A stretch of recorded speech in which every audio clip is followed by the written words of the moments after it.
Today, an intimate look at a disease that impacts so many American families. TV star and entrepreneur Barbara Corcoran is opening up about her caregiving journey for her late mother Florence, who lived 9 years with Alzheimer's. Now she is sharing what she wishes she knew and advice for you at home if you're in a caregiving phase of life.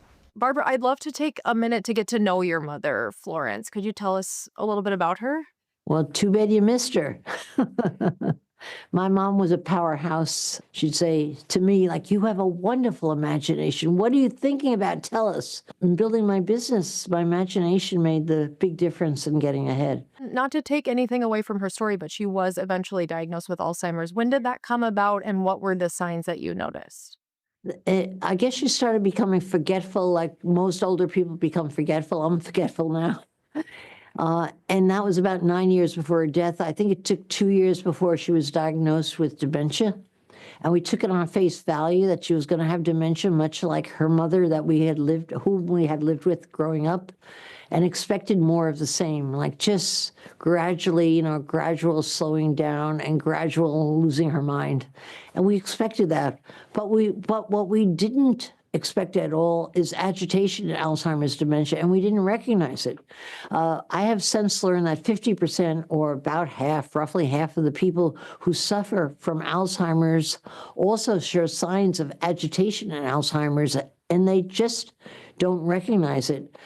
Certain things changed in her rather dramatically and very quickly after she was in the phase of having dementia. She would cry, she was irritable, she was angry, she was restless, she was pacing, she was shouting, kinds of things that my mother never did. And we were like, wow, this one looks different than grandma. Today you could go on recognizealzheimersagitation.com, and it's chock full of information that would be so helpful to a caregiver. I want to ask you about how you balanced everything, because people are familiar with your big career. At the same time, you had your own family, and then you took on this caregiving role for about a decade. How did you make it all work?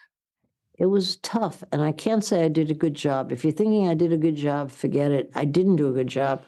I had 2 young children I was raising, and I had my mother with dementia, and I had a business I was building, and I felt stretched thin. Like if someone pulled a band a little too hard, I thought I would pop, honestly. If you're going to write me off as a well-organized person, at that phase of my life, I was just holding on by my nails, really. Wasn't organized at all. And I think a lot of people can relate to that, who are caught between caregiving their own families, their careers, trying to take care of themselves. What did you learn in that journey, that winding journey, and what advice would you pass on for families who are just facing this now? When my brother would come to visit, she thought my brother was my father, and he would pretend he was my father and dance with her because my dad loved to dance and hug her.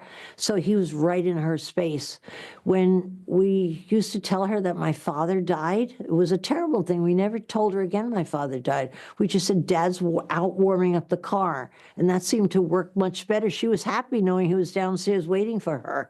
And we made all those changes with the hope that we would get in her world and agree with her. And what we got out of that, too, was we were no longer shaming my mother. We didn't realize we were shaming her by disagreeing with there was no snake under the bed and it wasn't going to kill her. We didn't know that was shame, disagreeing with her, but it was shame. And people with dementia feel the same shame as someone who's healthy. So once we got rid of that and went to her side of the fence, it made a huge difference, and we actually found a way to enjoy each other's company because we were in the same world. And they made that change for the last 5 years of Florence's life. And yeah, you heard Barbara say that really made a world of difference, to be like, okay, we're going to go into her world and not stir up things that aren't worth arguing. I mean, we all know someone in our lives that has been impacted by Alzheimer's or dementia. And I thought that was an interesting take. I've really never heard anyone say that that's how they approached it. Yeah, and that one struck you when you heard her say it? I mean, I wouldn't know what to do, right? I would, well, no, we shouldn't lie to her, right? That's not what don't lie to them.